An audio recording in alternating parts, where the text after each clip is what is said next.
शिक्षा सुधार रोजगार की तरफ से मैं नीरज आपके साथ। अभ्यर्थियों, आज मैं जो खुलासा करूंगा और जो बात आपको मैं बताने जा रहा हूं, आपके दिल तक ज़रूर बैठेगी। पिछले कुछ दिनों से जातिवाद की राजनीति, पैसे की राजनीति शिक्षा सुधार रोजगार देख रहा है। आपको बता दें कि सीटेट उत्तीर्ण अभ्यर्थियों के केस में अब जातिवाद भी घुस गया है, साथ में पैसे की राजनीति भी घुस गई है। लोग पैसे के लिए अब सीटेट दिसंबर अभ्यर्थियों का केस खराब करना चाहते हैं। साथ में मैं नीरज पासवान जाति से आता हूं, एससी कैटेगरी में है। और अब ये देखा जा रहा है कि जब एक पासवान लड़का होकर के इतना आगे बढ़ चुका है और अभ्यर्थियों का केस इतना दूर तक पहुंचा चुका है, तो कुछ स्वर्ण मानसिकतावादी, मैं सभी को नहीं कह रहा हूं, पर कुछ लोग ऐसा कमेंट करते हैं। इस वीडियो में मैं कमेंट भी आपको दिखाऊंगा और साथ में आपसे पूछूंगा, क्या मेरी गलती यही है कि मैं बिहार में, भारत में पैदा हुआ हूँ और मैं पासवान जाति से आता हूँ, इसलिए मैं कुछ बड़ा काम नहीं कर सकता? मुझे दबाया जाता है, जाति सूचक शब्दों से मुझे धमकाने की कोशिश हो रही है आजकल। कुछ स्वर्ण मानसिकतावादी ये कहते हैं कि पासवान जूते के नीचे होते हैं, छोट जात लतियावेला और बड़ जात बतियावेला। कुछ ऐसा ही कुछ शब्दों का इस्तेमाल हुआ है कुछ स्वर्ण मानसिकतावादी लोगों द्वारा। आपको बता दें कि पिछले कुछ दिनों से मैं बहुत आहत हूँ इस जातिवाद की लड़ाई से, इस पैसे की लड़ाई से। इस कारण मैंने वीडियो बनाना छोड़ दिया। मैं तो आप अभ्यर्थियों का केस भी छोड़ना चाहता हूं, क्योंकि अब इज्जत से बढ़कर और कुछ नहीं रह गया है। कुछ लोग लगातार बदनाम करने की राजनीति करते हैं, लगातार गलत बयानी करते हैं, लगातार धमकी देते हैं। ऐसे में काम कैसे होगा? आप अभ्यर्थियों का केस अंतिम पड़ाव तक शिक्षा सुधार रोजगार ने पहुँचाया है। 3 अक्टूबर 2020 को जिलावार आपकी बैठक का आयोजन भी हमने किया है। पर इस बीच दुख इस बात का है कि आप अभ्यर्थियों को गलत जानकारी देकर भरमाया जा रहा है, आपसे पैसे की राजनीति करने की पूरी कोशिश की जा रही है। सभी जानते हैं अब आखिरी सुनवाई है। 400 पटिशनर हमारे साथ खड़े हैं और ऐसे में 400 पटिशनर अगर 1-1 हज़ार भी देते हैं तो 4 लाख का हिसाब बनता है। आप समझ सकते हैं 4 लाख रुपए।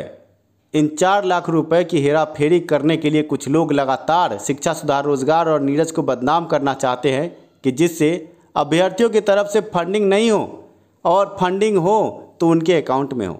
लगातार मेरे खिलाफ तरह तरह के हिसाब पेश किए जाते हैं। ये हिसाब आप मांग नहीं रहे हैं, आप पर थोपा जा रहा है। आपको जबरन हिसाब से रूबरू कराया जाता है, गलत हिसाब से रूबरू कराया जाता है, ताकि आप भावनाओं में बह जाएं और अपने केस को ख़राब कर लें। कुछ लोग 10 लाख, 15 लाख, 20 लाख का मुझ पर इल्ज़ाम लगाते हैं। कुछ लोग लगातार मुझे टॉर्चर कर रहे हैं, केस में काम नहीं करने दे रहे हैं। 2 नवंबर की सुनवाई है, अब हम सबूतों पर, वकीलों पर और अन्य बातों पर बहस करना चाहते हैं, केस को आगे बढ़ाना चाहते हैं, पर हमें रोका जा रहा है और आप अभ्यर्थी चुपचाप तमाशा देखते हैं। मैं आप 38 जिले के अभ्यर्थी और साथ में जो बिहार के बाहर के अभ्यर्थी सभी से ये पूछना चाहता हूँ कि मेरी गलती क्या है? गलती यही है कि आपके केस को मैंने लास्ट हेयरिंग तक पहुंचा दिया। गलती यही है कि बिहार शिक्षक बहाली में सीटेट दिसंबर अभ्यर्थियों का केस इतना पुख्ता और मजबूती से रखा कि बहाली प्रक्रिया में नियोजन पत्र देने पर स्टे लगा। अभी तक आपका केस इतनी मजबूती के साथ मैंने रखा है। पटना में रहकर मैंने मीडिया से लेके और नेताओं से लेकर शिक्षा के बड़े अधिकारियों तक, सब तक आपके लिए गुहार लगाया। जाड़ा, गर्मी, बरसात, कोरोना, किसी चीज़ का कभी मोह नहीं किया कि हाँ मैं भी इंसान हूँ, मैं भी घर में बैठ सकता हूँ। लॉकडाउन में जब आप चद्दर ताने सोए थे, कौन खड़ा था आपके साथ? लगातार मैं पिछले 8 महीने से 24 घंटे सीटेट उत्तीर्ण अभ्यर्थियों का केस आगे लेकर चल रहा हूँ और मुझे फक्र है कि मैंने 100% दिया है। जिस केस में 5% की बात नहीं हो रही थी, आज 100% पर आप खड़े हैं। आपके स्क्रीन पर ओरल ऑर्डर है। ये ऑर्डर बता रहा है कि अब अगली सुनवाई 2 नवंबर 2020 को होने वाली है। इस सुनवाई के लिए फंडिंग की आवश्यकता है। करीब 2-2.5 लाख रुपए लगेंगे, क्योंकि बड़े वकील आपके केस में हैं। आपने पिछले 8 महीने का शिक्षा सुधार रोजगार का और नीरज का काम देखा है और अभी अंतिम समय में आप समझ सकते हैं कि मैंने हिसाब भी दिया। करीब 6 लाख रुपए का आपका हिसाब जो मेरे पास था मैंने दे दिया। अब आप अभ्यर्थियों को मैं ये बता दूं कि हिसाब देने के बाद अब मेरे पास कुछ बचा नहीं है। पिछले 8 महीने से लगातार मैं 24 घंटे काम कर रहा हूं। अब संस्था के अकाउंट में कुछ बचा नहीं है। ऐसी स्थिति में कुछ लोग रंगदारी मांगते हैं, कुछ लोग पैसे की राजनीति करते हैं, कुछ लोग 50-50 हज़ार रुपये मांगते हैं। हमसे कहा जाता है कि आप इतना रुपया दे दीजिए, तभी आपका फंडिंग होगा, तभी अभ्यर्थी पैसे देंगे, नहीं तो हम अभ्यर्थियों को बरगलाएंगे और आप कुछ नहीं कर पाएंगे। हमारे पास इस तरह का फ़ोन आता है, पर मैं किसको 50,000 कहाँ से दूं? आप ये बताइए कि आप पूरे गरीब अभ्यर्थी हैं। विकलांग अभ्यर्थियों को हमने मुफ्त में जोड़ा, साथ में गरीब अभ्यर्थी जो कोरोना काल में जो शिक्षक हैं 2-2.5 हज़ार पर तनख्वाह पर वो काम करते हैं, उनको भी हमने 500,000 रुपये लेकर के इसमें जोड़ दिया। क्या ये मेरी गलती है? आपका केस यहाँ तक पहुँचा दिया, कभी आपको सोचने नहीं दिया। इससे पहले भी बहुत लोगों ने केस किया और मेरे से पहले और मेरे बाद भी बहुत लोग केस कर रहे हैं, पर लोग कहाँ हैं और मैं कहाँ हूँ? क्यों? क्योंकि मैंने 100% केस को दिया है, पर आप अभ्यर्थी अभी भी सिर्फ तमाशा देख रहे हैं और कुछ लोगों की बातों में अगर आप नाचते हैं तो आप अपनी ज़िंदगी के साथ खेल रहे हैं। मैंने तो 100% दिया है, पर क्या आपने दिया है? अपने ज़मीर, अपनी आत्मा से आप पूछे सीटेट उत्तीर्ण अभ्यर्थी जो लगातार खबर चाहते हैं कि क्या हो रहा है केस में। पर आज मैं दुखी मन से ये वीडियो बना रहा हूँ। वीडियो में आगे जिला अध्यक्षों का संबोधन आप पहले देख लें, फिर मैं आपको सबूतों से रूबरू कराऊंगा कैसे जाति सूचक शब्दों का प्रयोग और माँ बहन की गाली दी जाती है, और आप लोग अपने शीर्ष नेतृत्व को जब वो गाली सुनता है आप चुप तमाशा देखते हैं। पहले जिला अध्यक्षों का आप संबोधन सुन लें, इसके बाद उन गालियों से भी रूबरू कराऊंगा जो मुझे नहीं आपको भी दी गई है, क्योंकि आप सीटेट उत्तीर्ण अभ्यर्थी हैं। मैं सुमन राज, जिला अध्यक्ष समस्तीपुर। हम नीरज सर के साथ हैं और समस्तीपुर जिला के सभी अभ्यर्थी नीरज सर के साथ हैं, और आगे भी उन्हीं के नेतृत्व में हम लोग काम करेंगे। आज हम यहाँ तक पहुँचे हैं नीरज सर के कड़ी मेहनत के कारण, इसलिए समस्तीपुर जिला के तमाम अभ्यर्थियों से अपील करते हैं कि सभी लोग नीरज सर के साथ रहें। मैं मोहम्मद वासिद खान, जिला अध्यक्ष सहरसा। जैसा कि आप लोगों को पता है कि हम लोग जो है शिक्षा सुधार रोजगार के बैनर तले काम कर रहे हैं और हम लोग का केस जो है उन्हीं के अनुसार चल रहा है। तो हम लोग का अंतिम सुनवाई जो है 2 नवंबर को रखा गया है, प्रस्तावित है। तो अभी जो कुछ अफवाह चल रहा है कि दिसंबर सीटेट के बारे में, फंडिंग के बारे में, तो उस अफवाह के पीछे हम लोग को नहीं रहना है। हम लोग को अपना जो काम जो बताया गया है शिक्षा सुधार रोजगार के बैनर तले उसको करना है।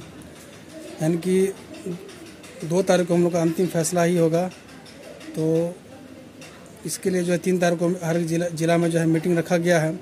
आप लोग सभी लोग इसमें जो है मीटिंग में अवश्य पहुँचे और मीटिंग को कामयाब करें और किसी के बहकावे में नहीं आए, क्योंकि हो सकता है कि उसमें जुलाई वाला भी होगा, यानी तो उसका उम्र सीमा ख़त्म हो गया होगा। तो इसके लिए क्या कर रहा है लोगों को बरकरार है ताकि दिसंबर सीटेट वाला जो केस को हार जाए।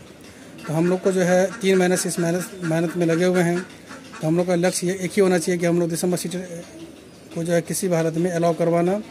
उसके लिए जो है जो दिशा निर्देश बताया गया है या बताया जा रहा है शिक्षा सुधार रोजगार के बैनर तले, तो हम लोग को उस काम को करना है। और 3 तारीख को जो है हर एक जिला में जो अपना मीटिंग करके और उसका जो मदद करना है।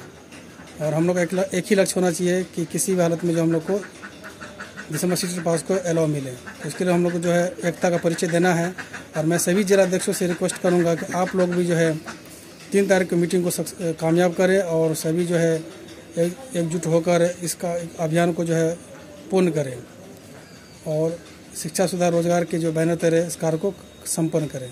धन्यवाद। जब हम लाठियाँ खा रहे थे प्रशासन द्वारा, तब ये लोग कहाँ थे? आप देख सकते हैं इस अभ्यर्थी के जिस्म पर, देखिए ये मेरे कैमरे से रिकॉर्ड वीडियो है। आप देख सकते हैं कितनी मार लगी है सीटेट उत्तीर्ण अभ्यर्थी को। उस वक्त ये लोग घर पर चद्दर ताने सोए थे जब अभ्यर्थी पिटाई खा रहे थे। आप समझ सकते हैं कोरोना काल का वक्त। आप देखिए सबके चेहरे पर आपको मास्क नज़र आएंगे। इस कोरोना काल में जब ये लोग घर से निकलने से डरते थे कि हमें कोरोना ना हो जाए, हम लोग सचिवालय के सामने खड़े थे। किसके लिए? आपके लिए। पर आज आपके भाई को गालियां दी जाती हैं, आपके भाई को चोर कहा जाता है। आपके भाई ने जहां तक केस को पहुंचा दिया उसको भूलकर आप अभ्यर्थी चुप कर तमाशा देख रहे हैं। आपको आगे हम ये दिखा रहे हैं, देख लीजिए, आपके स्क्रीन पर है। और आप ही इंसाफ कीजिए, क्या लिखा है पहले हम सुना देते हैं। गंदी बात लिखी है पर मैं बोलूँगा।